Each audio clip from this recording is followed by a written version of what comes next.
So I woke up today to something that I initially thought was a mirage. Because Donald Trump put out a tweet that I agreed with. He called America's bloated military budget crazy, and he couldn't be more correct about that. I am certain that at some time in the future, President Xi and I, together with President Putin of Russia, will start talking about a meaningful halt to what has become a major uncontrollable arms race. The US spent $716 billion this year. Crazy. So just like a broken clock, every once in a while, Donald Trump will accidentally be correct about something. And he is correct about this here. Our bloated military budget is asinine. It is, I don't know how to describe it as anything but crazy. The only problem is that Donald Trump, as president, is someone who has constantly called for the increase in our already bloated military budget. As a candidate, he lied about our military being depleted, which is just factually and demonstrably false. And the reason why he said our military was depleted was so that way he could galvanize support for an even more bigger bloated military budget.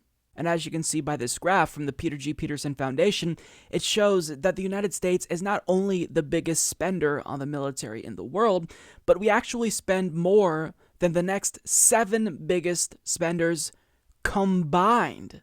And most of the names of countries on this list are our allies.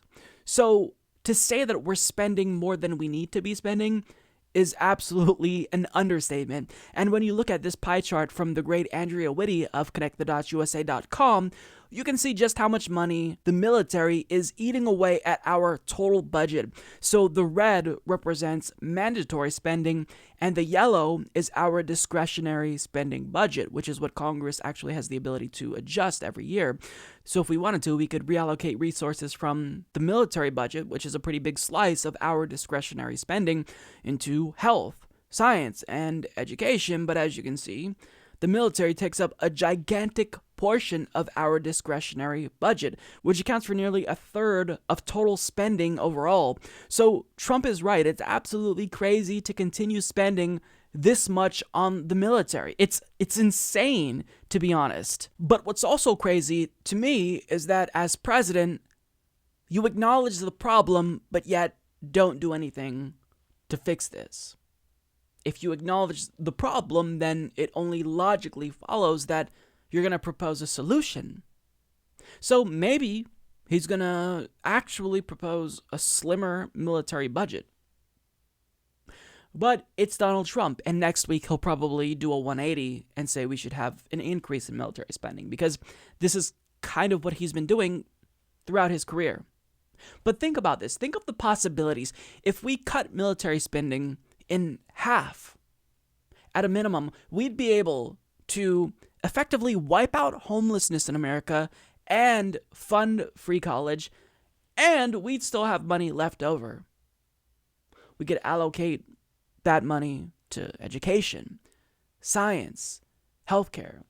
But instead, odds are the military-industrial complex, who has Donald Trump by the balls, will not allow him to do that, because they donate to Donald Trump and they expect a return on that investment. The investment being campaign contributions to Donald Trump.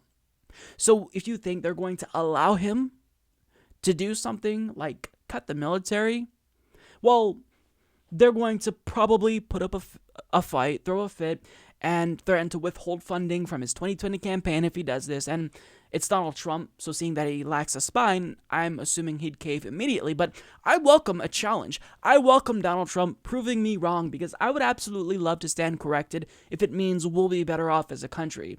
I'd love to come out and say I was wrong about something that Donald Trump did. He proved me wrong, if it means that we'll all be better off. But time and again, Donald Trump has showed that even when I try to be kind to him and give him credit where it's due, he almost immediately fucks whatever progress up that he tries to make. I mean, think of the Korea situation. Even if it's the case that we're technically better off because he's no longer exchanging threats with Kim Jong-un via Twitter, Well, what happened to the supposed denuclearization of North Korea?